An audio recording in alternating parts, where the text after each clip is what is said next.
right, welcome to the Stretch to Go podcast. My name is Ian Ray, your host, and today I got Jeff Goff, hailing from Myrtle Beach, South Carolina. He is the founder, owner of Natur Athletics. So, Jeff, welcome to the Stretch to Go podcast. Thanks for having me, Ian. This is going to be great. Yes, it is. So, I know we were kind of mentioning before the podcast. Love to see, first of all, where did the name Natur Athletics come from? That comes from my father's mother was Norwegian. And so nature, Natur is how you say nature in Norwegian. So big whole Norwegian side of the family. And then like we sing the Norwegian happy birthday song, Hanskaleva, Hanskaleva, Hanskaleva till 100, whenever somebody has a bad birthday. That just means he shall live, or she shall live till they die, which is a fun song to sing at a birthday. Yeah, then your traditional birthday song, happy birthday song. Yeah, I like that. All right, so another thing is that how did you get into barefoot shoes? What was your inspiration? I guess what was your journey to get into this point where you started barefoot shoes, cleats? Yeah, I'm one of the OGs. I got into it in 2010, and I got into it because my mom read Born to Run. So my mom was doing like tons and tons of running on her work lunch breaks at the University of Utah. So my parents and like most of my family live in Utah now. And she was doing all sorts of running on the Shoreline Trail up above the U. And she read Born to Run, and she was like, this is amazing. And like I've completely switched up my stride, and it's going really well. She bought some Newton shoes. They still make shoes, but they're not like really big. They're kind of like a thing where it tries to like bias people to forefoot strike. It's a different kind of shoe. It's not minimalist though. I would not call that minimalist at all. But I was like, okay, there's a lot to this. I myself was training to become a Marine Corps officer. So I was like trying to get into officer candidate school. And I was doing like tons and tons of cardio and lifting. So I was doing like 8 hours a day of cardio because I was a parking enforcement officer at the University of Utah. And so that's riding your bike up and down the campus all the time. Yeah, And and so that's I was getting zone 2 cardio like it was cool. It was awesome. I was just like I was a freak of nature because I was doing sub 5 hour 100 milers on my bike. And then I was doing sub 18 3 miles on my running on 5Ks. So I was like there. And then plus I was doing 2 hours in the gym of lifting every single day too. And I was like, okay, this will help me up my game to increase my mileage and not have me wear out so much. Because that was like my main concern was like, okay, I know that officer candidate schools are running Haze Fest. So the United States Marine Corps Officer Candidate School, for those who are not like indoctrinated in this culture, is about trying to get rid of people. And it's a haze fest, a festival of torture, if you will, of trying to make it so that you will break. And it's highly endurance based. And I was like, okay, I know I need to have like a competitive edge, and this is really going to help me. I was already pretty fast. I was already doing like sub 18 3 miles before I made my switch to minimalist shoes. But it just enhanced my ability to continue on that track and then not get injured. So not have any running based injuries. It cut out all my running based injuries, like no more shin splints, all that other stuff, no more pain. And when I got to officer candidate school, the only person that was faster than me was an Olympian. And this Olympian was a 4-time NCAA champion in the 1500 meters. And he went to the 2000 Sydney Olympics and he won the American time trial for the Sydney Olympics. His name is Gabe Jennings. You can look him up. Hi, Gabe. He taught me so much about running, by the way. I learned a ton, but like he was on like a different level. mhm. He's and fast. I was just like regular people fast, but I was faster than everybody else, regular people fast, if you will. And that was because of my switch to minimalist shoes, and I wasn't getting injured, right? Everybody else Yeah, was like having shin splints and all this other craziness. We were doing all these runs in the hills of Quantico, Virginia, getting just blasted, our faces blasted off on physical training sessions. And I had no problems whatsoever. And people are like, what's going on with you? Why are you not busted? I'm just like, I don't know. These minimalist shoes are great. I was wearing Vivo Barefoots at the time, but they were called Terra Plana Vivo Barefoot back in the day, OG. So I was wearing some of their original shoes. that's crazy. So I know that's way before my time getting into this, but like, what was barefoot shoes back then in 2010? Was it the way it is now? I mean, as far as style, the material, the design, even like technology, I would say. Yeah, not a lot of options, like very few options. I would say that the toe boxes were tighter. So the toe boxes on Vivos, especially, were tighter back in the day. So their last has evolved and changed over time. And their toe box, if when I go back and look at like the insoles from my old Vivos, it is tighter.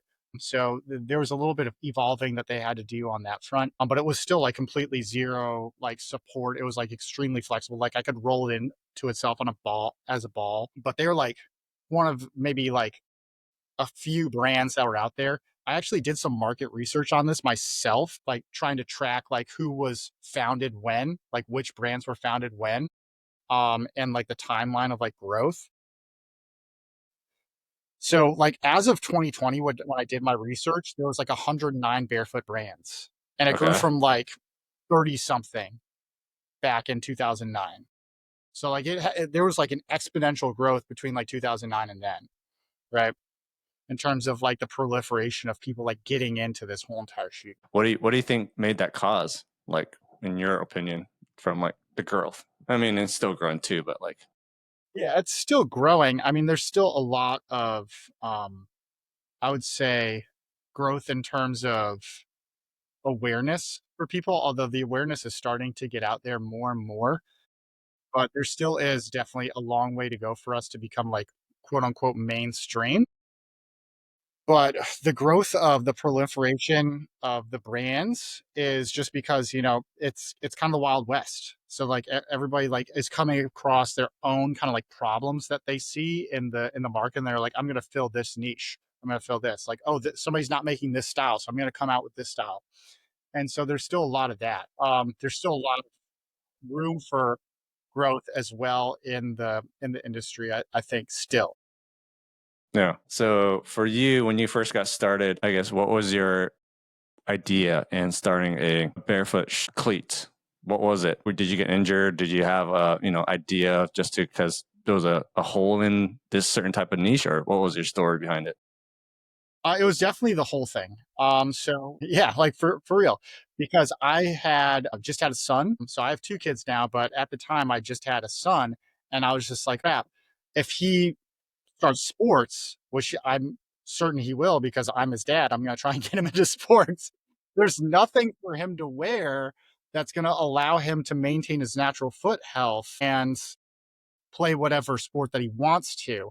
I know myself how damaging shoes or footwear can be, especially from like a sports standpoint, because like I'm a Utah and I got skis tattooed on my body. I was like a really high level skier. I used to do a lot of like, I used to ski 100 days a year. I did backcountry skiing, so I would do like ski mountaineering and all that other stuff. And so I Uh-huh. spent like tons of time in ski boots. And then in the summer, like I said, I was in biking shoes all the time, because I was like doing 100 milers. I was like biking at least 40 miles a day. Plus, I was doing like sprint work on Thursdays, Emigration Canyon, and then I was doing my long rides on the weekend. So I was like, my feet were extremely dysfunctional because I was in biking shoes like 24/7. And then in the winter, I'm like, all right, let's send it for ski boots. So I knew how bad sports footwear can be, especially if like that's your passion. And you're Yeah. like, oh, I'm gonna go send. I'm like, this is my whole entire identity. And like that can happen to kids. And I was like, okay, well, I need to fill this in so that like when my son starts his journey as an athlete that he doesn't have to get like destroyed. I was like, okay, where's every single kid start? They all start at soccer cleats. Every single kid starts with like AYSO or like YMCA or whatever park rec soccer. And that's what we do when kids are 3. We're just like, hey, go play soccer. That's our choice as Americans. And then like around about 7, we're like, nah, let's not do that anymore. It happens from like 3 to 7. We're like, everybody do soccer, and then like it kind of diverges from like 7 on. Uh, Strange idiosyncrasy of America. But that's why I decided to start with cleats, was because I want to make it so that my kids could play their favorite sports and then not get deformed. But then I also started to realize like, oh, there's all these non-contact injuries that are happening. And I didn't really know about like why ACL tears happen and like why ankle sprains happen when I like first started my like journey of like, oh, I should make some cleats. But quickly got myself spun up on it because I knew that like all these non-contact injuries were happening in the Hmm. Marine Corps because of our combat boots. Yeah. Because in 2018, 2018 to 19, I went on an initiative to try and change the Marine Corps to minimalist combat boots, because I knew that the reason why so many Marines were getting like absolutely destroyed, and like we were lowering combat readiness, increasing turnover in the amount of like people that we were cycling through, and increasing or decreasing people's post-service quality of life, was because we were training people to move badly on these combat boots, which were ensuring higher impact loads, ensuring joint degradation of people in the services. And so I was like, okay, this is a clear sign that like minimalist combat boots will help to increase combat readiness and resolve these post-service quality of life issues, because like nobody has any knee cartilage after they've been forced to have 100 pounds on their back and told to open up their strides. So they're like, hey, open up or overstride, and then like have like an overextension. And that's what they're teaching you to do in the Marine Corps. It's like open up your stride, especially when you're in a combat load. No running. They're like, no running, open up your stride. And then all of these female Marines, after they got done with officer candidate school, had like hip stress fractures. And I'm just like, why are these girls, or why are these women that are like 20 years old in their prime of their life getting these injuries that only like 80-year-old women get? Yeah. And it's, they are training them. First off, they're telling them to never run. They're saying overstride, and all of the force was going straight, like the heel To strike heal. motion, Yeah. straight through their body into the head of their femur and banging into the back of their hip. So they have the compression of 100 pounds on their back. Plus they have like this, all the force just joins right here. And it's like pow, pow, pow. And so they're like, why are we have like such a huge, insane drop rate of women? Like the drop rate for women going through officer candidate school is like astronomical, and like they're all getting broken. And then like after somebody even does make it through that, why does everybody have stress fractures in their hips? I'm like, I know why, because you're doing it to them. Right? I was this guy that was stupid enough to say this, and then among other things, like why does nobody have meniscus tissue after they've been in for 4 years? It's like, I don't know, because you're training them to not have meniscus tissue. You're training them to move in a way in these overbuilt combat boots that will take away their meniscus tissue and take away their cartilage in their knees, and have bone on bone after like 4 or 8 years in the Marine Corps. And so I was like, okay, I already knew that this was like a high contributor of non-contact injuries for combat athletes. What about for athletes? And then I started looking into it. I was like, oh my gosh, this is all based off of the shoes. Like ACL, these non-contact ACL tears and all these ankle sprains are happening because people are wearing shoes that are compromising their foundation. Mm-hmm. And so like quickly became a kind of like an expert on that. And then like the rest is kind of history. People can see the content that I put out on Nature Athletics to help educate people on like the dangers of why shoes that look like this are going to make it so that you are much more likely to tear your ACL or to sprain your ankle. And like, don't even get me started on basketball shoes. Goodness gracious, those are perfect for you. I know, man. So cleats, and like anything else that people are playing sports in, like people are being lied to. They're like, if you just replace your foot and trust us with these foot replacement devices, these foot replacement devices are going to do great for you. And you're like, they're going to cut away your risk of injury. No, false, wrong. They're making it so that you are far more likely to get catastrophically injured. It's insanity. Yeah, it's one of those things that I guess you don't learn as an athlete, or playing sports, is the importance of like the footwear, or even training the foot, because everything else they train, they're training about speed, agility, but they do overlook is what helps you to become faster and to rebound quicker. It's always the foot, the ground up, right? And I think that's where I, even for myself, I grew up playing basketball. So like I torn things, I sprained things, I strained. I mean, there's so much, and I have to always look at the shoes. Like, why have I not been able to overcome these injuries, and going to the athletic trainer all the time as a youth? And so like, I feel like if it starts with education at a young age, like yourself, like teaching people the importance of the foot and how your foot is meant to be splayed. It's meant to have the balance of the tripod.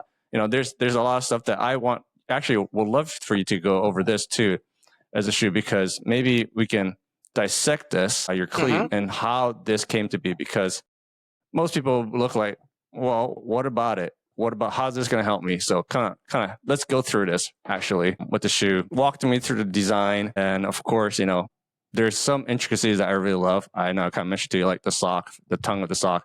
I think it's great. It's snug and fit. And of course, solid base. But please tell me, walk through the whole process of what went through with your cleats. Well, first and foremost, I wanted to make cleats that would not deform people's feet, because these cleats right here, these cleats right here made by whoever else makes them will deform your feet, right? That is like a no questions asked. These suckers right here, if you're looking at them on video, made by, these ones happen to be made by Adidas, but by any of the other competitors, will deform your feet. So like my first and foremost thing was like, I want to make shoes that have an anatomical toe box that will not deform your feet, because I know that having proper foot splay is the essential foundation of activating the three arches of the foot, right? Because God made us with three arches. He didn't put one arch in our. This is the thing, is people are like, oh, you need arch support. You have this one arch in your foot. Wrong. No, false.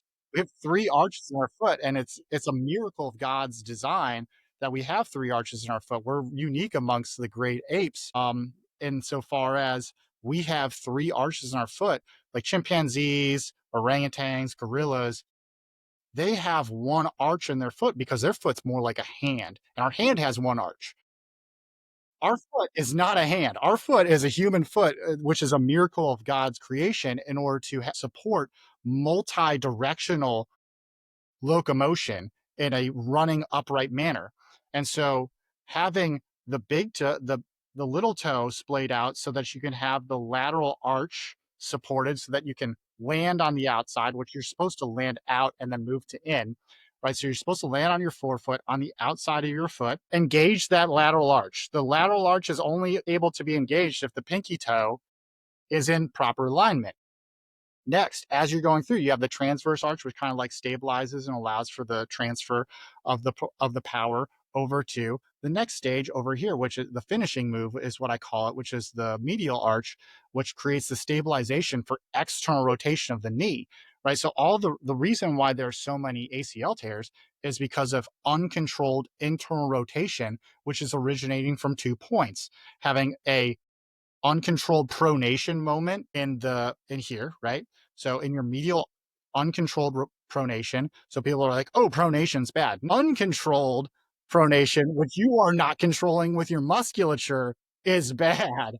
Totes agree with that. Let's make it so that we can use our muscles, people. Because here's the crazy thing, is that this shoe made by everybody else has this tight toe box, which collapses both of these arches, the medial arch, the lateral arch and the medial arch, making it so that you have to have that arch support, because otherwise the arches can't fire and support, right? So it's a problem that they put in there. They're like, oh, lock down the midfoot and let it never do anything.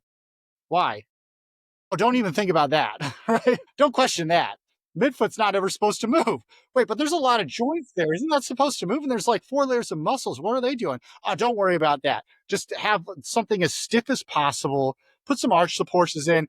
You're fine. You know, you're good to go. Put some arch supports in, and everything's fine.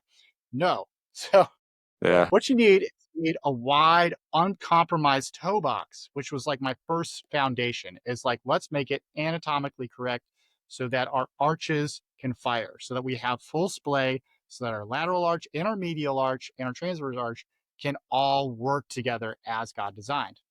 Now, the next step in that was, okay, I'm going to have a super wide toe box.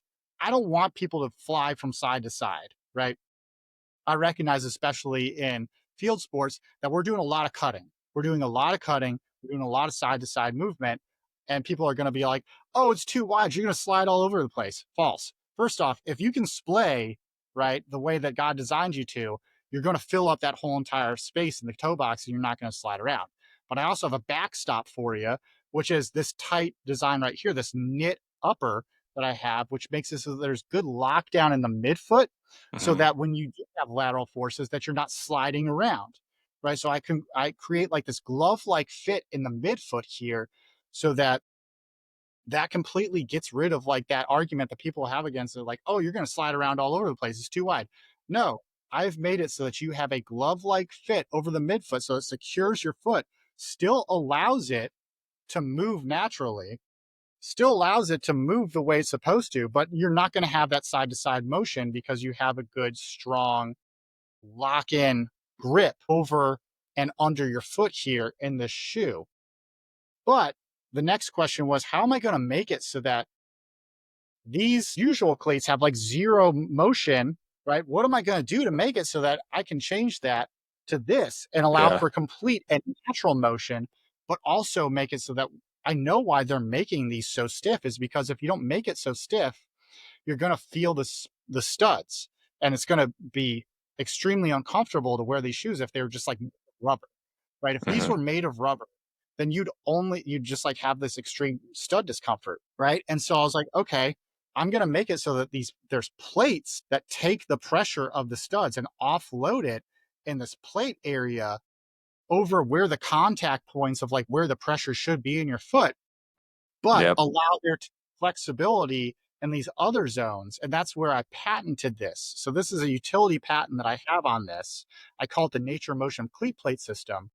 And so this allows you to have natural alignment of your foot, but also natural motion and secure traction and comfort. So it's the best of all worlds. I make shoes that complements God's design instead of trying to replace it. So if you look at a shoe like this is like, hey, God created our feet inherently broken. This is like Adidas and Nike and Puma's like whole entire argument behind like how they design shoes is God made your foot fundamentally broken and we have a fix for it. It's called replacing it with all of our insanity. They're like, hey, let's make it super tight and then let's disengage your toes. Let's make it easier for you to do this rollover action. So let's put toe spring in there so it disengages and makes it so that you never have to use your muscles of your toes. Let's scrunch them up, take the toes completely out of the equation, and then let's make it so that the midfoot never fires at all either. We're going to make it super stiff. So it's like a flappy paddle. This is like a stiff paddle. Their ideal athlete is Oscar Pistorius. If anybody is not familiar with that person, he's that South African Paralympic sprinter that killed his girlfriend, and he was signed by Nike at the time. Hooray! Fun fact. But he was signed by Nike because he was like this great, amazing story of a person that was sprinting at huge speeds because he had carbon fiber calves and feet, right? Hmm. He had his knees intact and everything else above him intact, but he was utilizing a carbon fiber calf and foot ankle complex. And they're like, this is amazing. Why do you think that there's carbon fiber plates in all of your freaking super shoes now? Because they saw Oscar Pistorius and said, sign me up for that. Let's do it. Right. And fallacy of fallacies of fallacies. So they said, let's replace what God created. And I was just like, no, man, God made you on purpose with purpose. He put 26 bones, 33 joints, and 4 layers of muscles, along with 200,000 nerve endings in each foot in order for your foot to function with these 3 God designed arches in harmony so that everything else above is stable and works properly. And so I was just like, let's do it. Let us get back to what God gave us. Let us make it so that people can be strong and have a great life in a wide and strong shoe with with whatever sport that they want to play. That's what I do with Nature Athletics, right? Yeah. No, man, it totally makes sense. Especially, yeah. I only noticed it till now, like where the toe should be and like the pressure of like the midfoot and then of course the heel. Like that's so beautiful. Yeah. I commend you for putting this together. This is such a genius idea.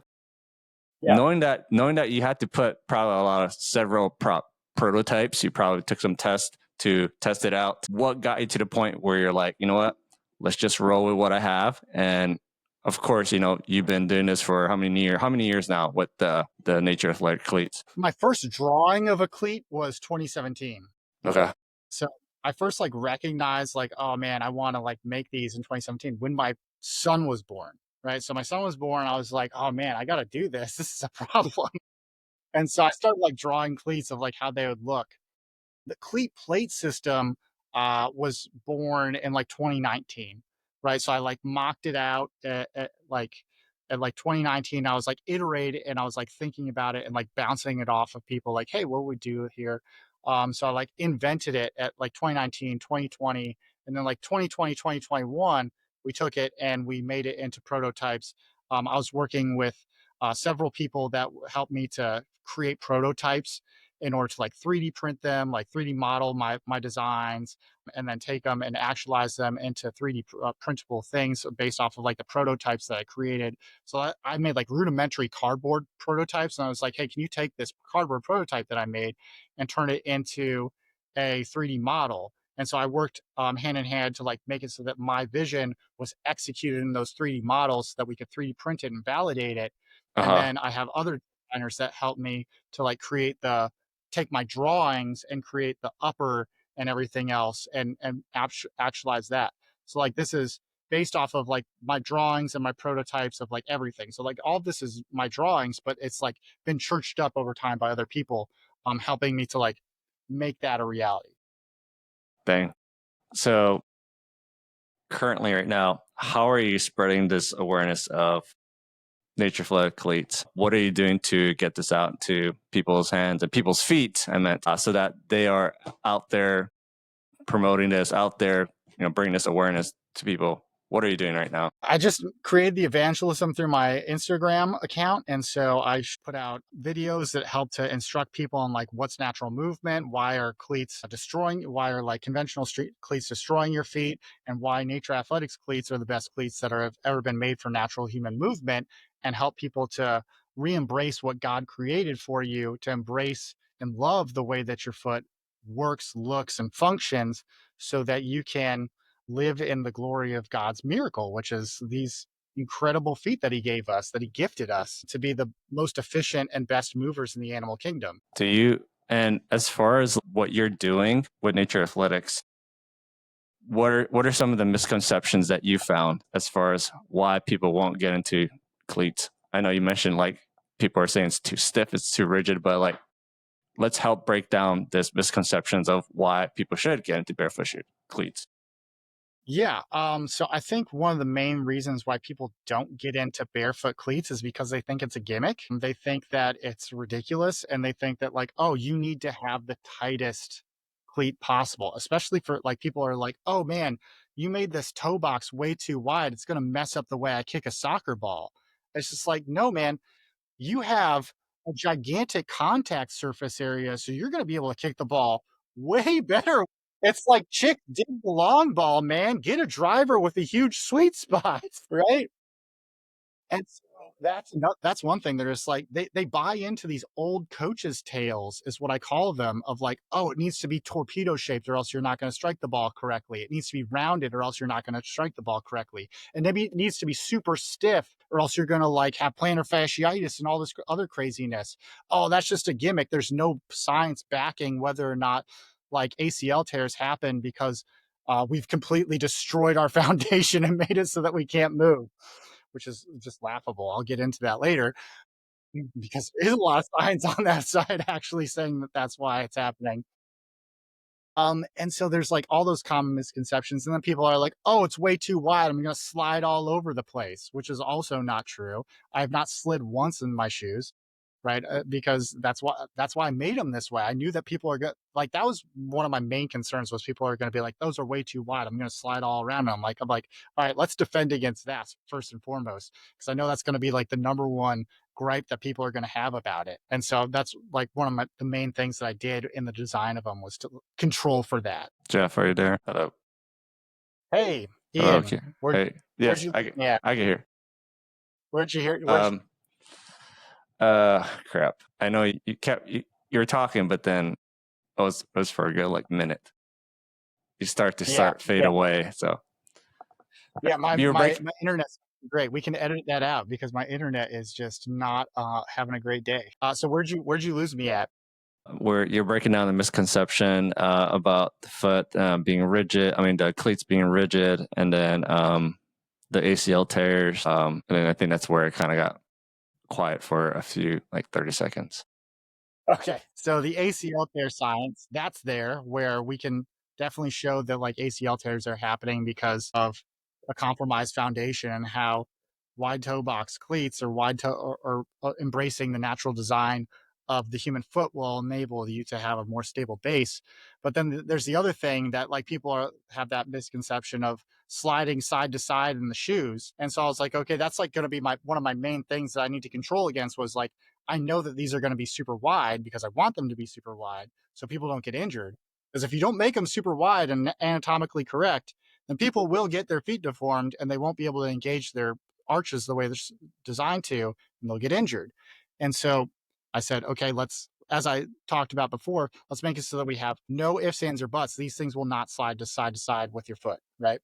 With your foot. So to change course, as far as like the future, we're looking ahead of what, the only barefoot cleats in the market. Where do you see barefoot shoes happening as far as the evolution of cleats? Especially, I know we have basketball shoes now that came out with zero, but there are other sports, there are other, places like even rock climbing shoes. That's another one that you're talking about, the being in shoes for too long. Hello? No. Okay. Can you hear me? Back. Okay. Yeah, I can. Sorry. So you were No. going into your question. I have no idea what it was. I'm sure it was awesome. The future of something. Yeah, I was asking like, where do you see the future of barefoot shoes evolving, and in the future, as far as will there be more lines? Will there be more brands coming out with different shoes for different sports? Rock climbing, for instance, horrible shoes to put in squishing like that's yeah. So you tell me what. A rock climbing shoe. There is actually a rock climbing shoe on the market. That's Uh-huh. barefoot. There's a barefoot cycling shoe on the market. I Yeah. have designs in my back pocket that I could patent and make into a natural motion ski boot and a natural motion, natural form ice skate, hockey skate as well. And so those are That would be. places where I want us going to, is making it so that we can embrace natural movement in those winter sports because it's a passion of mine. I love those. Mm-hmm. But I see a lot of consolidation because people are tightening up their purse strings and we have all this tariff madness going on. I've seen a couple of brands go out of business. And so I also think that there might be a little bit of consolidation in the near future as well. Interesting. Unfortunately. Yeah. Yeah. And it's tough. I mean, being a small business owner with not having a lot of capital and like of course growing, it's not like you're the big shoe industry. You are a market where you and I are trying to bring this awareness to people. So there is a big market, but I think it's just more awareness and education, and what you are doing. It's going to take us more time as we get more people, opening their eyes to saying, "Oh yeah, it is the shoe. It's not me. It's the shoe and what I'm doing with my feet." And also, I have to learn about why my feet is the way it is. So I think it's going to take time, but I agree too. Yeah. There is a Well, movement. People are seeing so many injuries, right, with sports. Yeah. Like that's where I think people are seeing like, oh crap, they shouldn't be injured. They're professional athletes. I agree. There's a lot of education that needs to go and happen so that we can get like people, just like the general public, aware of this. But there's also some like education that needs to. I think that the minimalist shoe market has done like a really good job of kind of like course correcting from like the early beginnings of the minimalist shoe industry, where there was kind of like some really like out there marketing about like minimalist shoes are like a panacea and they're going to fix everything, right? Just put on minimal shoes and everything's going to be fine. But the thing is that like you need to retrain the way that you move. And you also have to undo all of this damage that happened to you over decades of buying into like this insane psyop that people have been running on you, that you should hate your feet and that your feet are inherently compromised and that God just played a joke on everybody and made it so that we have these feet that are never able to function without shoes on, which is just insanity. God does not hate us. He loves us and we're made in God's image. And so we have these incredible feet, but you need to learn how to use them because our movement culture is so extremely broken that people have completely forgotten how to move. People have forgotten how to run. People have forgotten how to walk naturally with natural motion. And so there's a lot of like re-education that people need to do in order to make it so that like they can wear a cleat like this and get the maximum amount of benefit out of it. Because like I'm extremely Mm-hmm. explicit with people that like this shoe is a tool that gets you into the right position in order to be able to get the maximum amount of benefit. But dot dot dot, Mm-hmm. there's a lot of stuff that you have to do on your own in order to earn this too, Yeah. right? Yeah. You just like put this on and all of your problems are gone. You need to relearn how to get like natural foot splay. You need to relearn how to get like natural foot motion, right? You need to learn Mm-hmm. how to do that stuff and then how to engage like the natural foot motion loading patterns of loading from the outside to the inside and how to get that natural foot splay to engage and connect with your glutes so you can engage external rotation from your foot and from your glutes. And so they talk to each other. And so there's like so much stuff that you need to be able to do. And also like with the ankle complex, making it so that the lateral arch sends the signal to the peroneal muscles to stiffen so that you don't have all these ankle sprains, right? Because the peroneal muscles are getting signaled by to the lateral arch. The lateral arch is like the first line of defense saying like, hey, something's coming down the pike, guys. Let's do something about this, right? So you have this chain on the lateral, on the whole entire lateral sling that has to work together in order to make it so that you don't have ankle sprains on the outside. And then when you're finishing your move, so that you don't have uncontrolled internal rotation and that you have a stable knee, because your knee's only as stable as your foot is strong and your hip is strong and how Yeah. well they talk to you.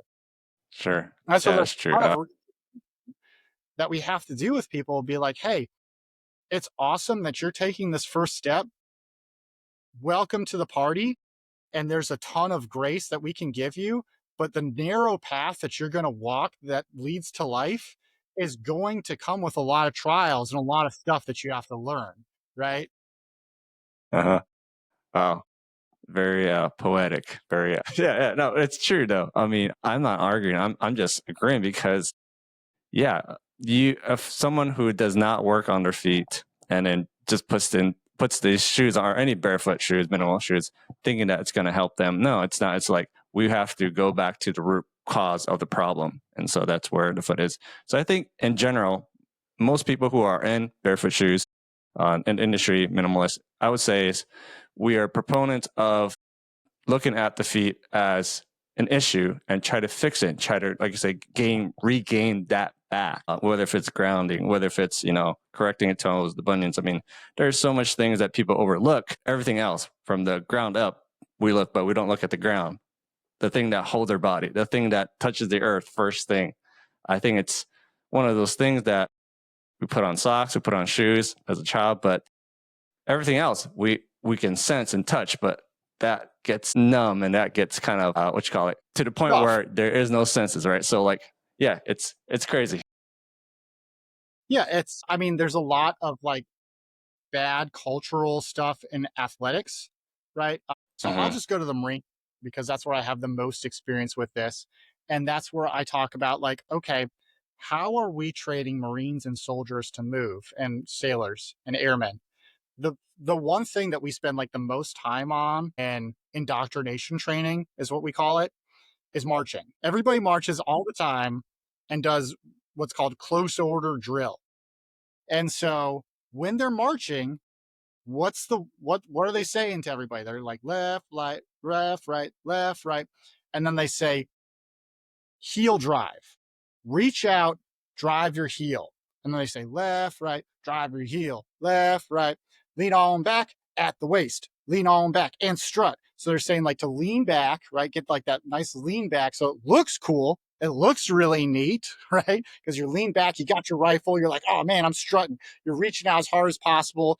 You got like this gangster walk. You're just like, pow, pow. Meanwhile, you're completely destroying your natural ability to move every single step that you do, right? And so you're learning all of these bad habits, right? From the get-go. They're just like, here's a rifle in your hand, extend, heel drive, let's go. Right? Overstride, heel strike as hard as you can, drive the heel, don't worry about it. And then the next step is like, oh, here's a combat load. Here's 60 to 100 pounds of stuff. I'm going to ask you to start learning how to walk with this combat load on humps. That's like a hike. We call it a hump because you put like a big hump on your back. So you're going to go on a hump and you're going to go for 3 miles, 6 miles, 10 miles, 12 miles, right? 15 miles, 20 miles.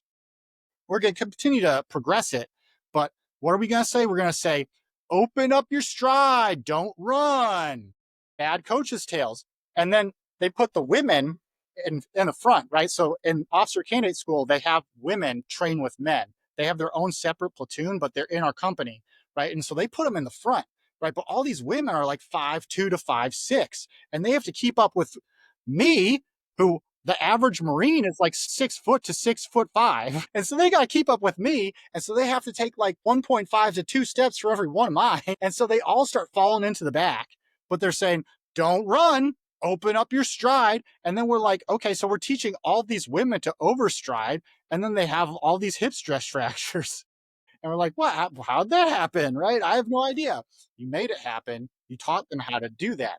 And we're doing the same thing with other sports. There's so many bad old coaches' tales where they're giving these bad cues, all centered around just trust your shoe, let your shoe do all the work for you, and then everything else will work out if you train everything above it, right? Don't don't think about your feet. Your feet, the only thing that you need to think about is like how fast you put them down. So you have like all these ladder drills and all this other crap, right? And it's like, oh, just get really fast. But really, they're trying to talk about like drive your knees and pick your knees up, never thinking about like what are we doing with our foot, right? So everything is like drive your knees, pick up your feet, fast knees, fast hips, all that other stuff.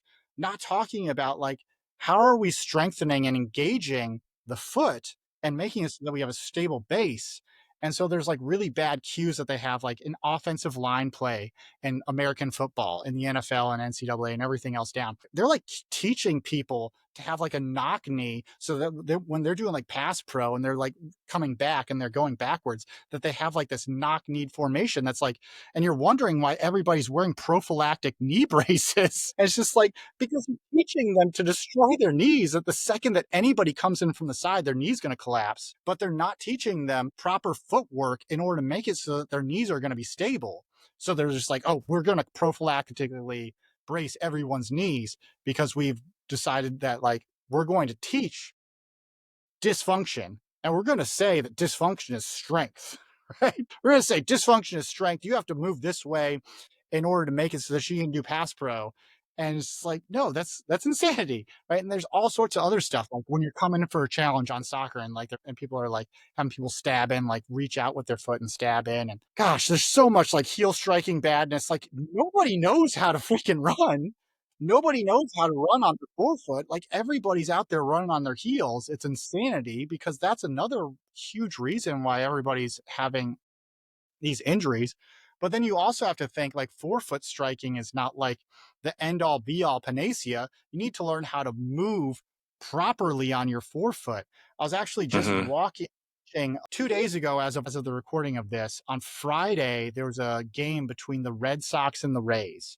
And in the second inning, the pitcher, who had previously shredded his ACL on his right leg, shredded his ACL while non-contact ACL injury while trying to beat out a play at first. So he was covering a Oh play at yeah. first. And so he was reaching up because the first baseman threw the ball too high. He's the pitcher coming to cover on first base.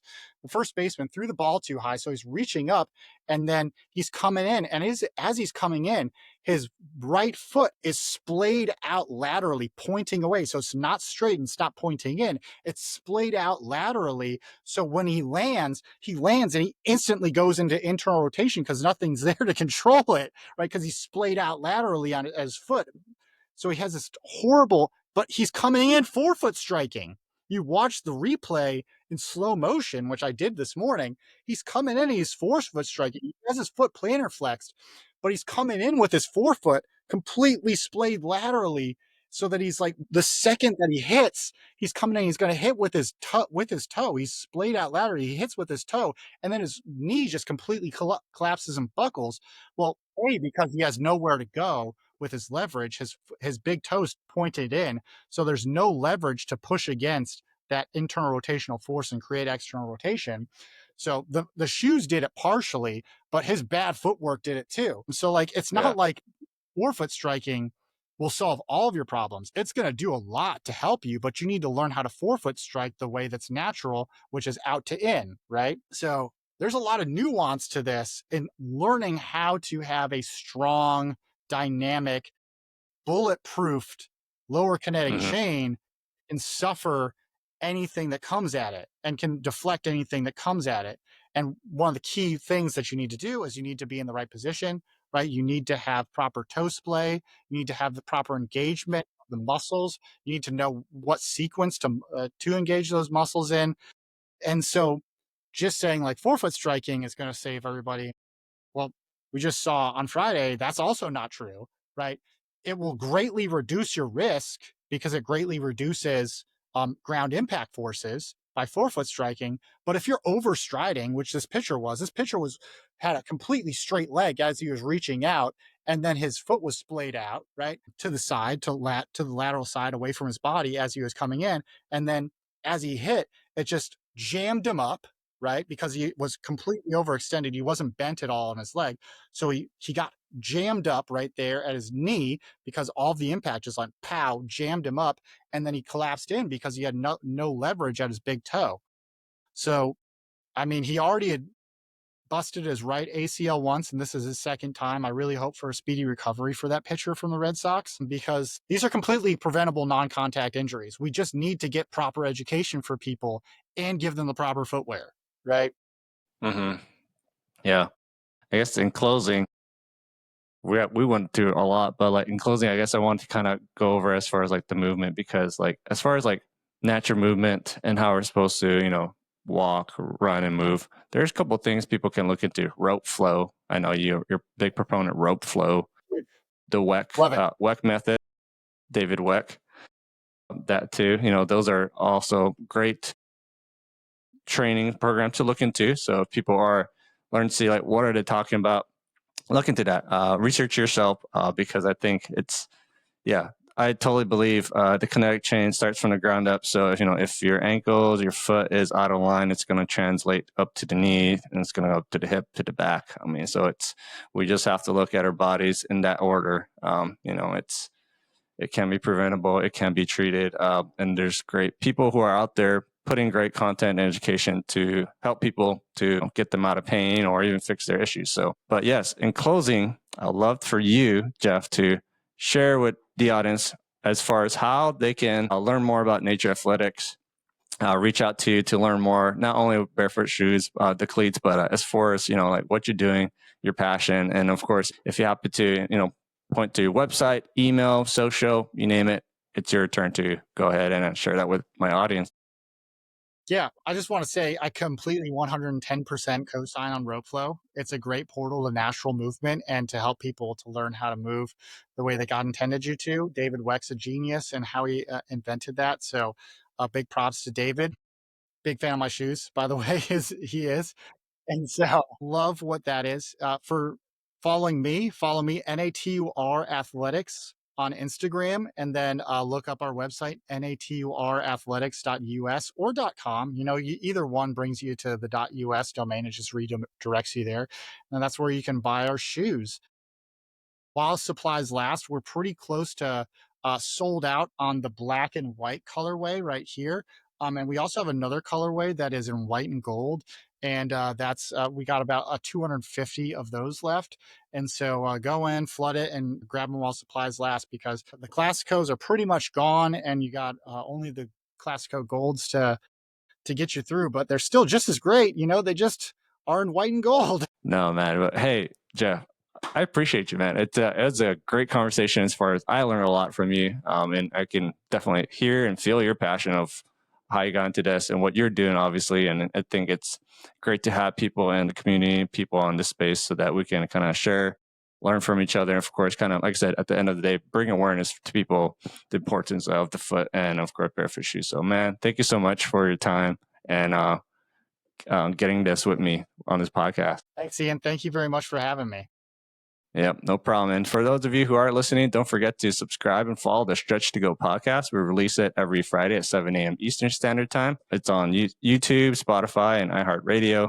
And then, of course, don't forget to look into Nature Athletics where you can go and, of course, find your Barefoot shoe for cleats. Yeah, go follow Jeff. Thanks, everyone. Thank you. Bye.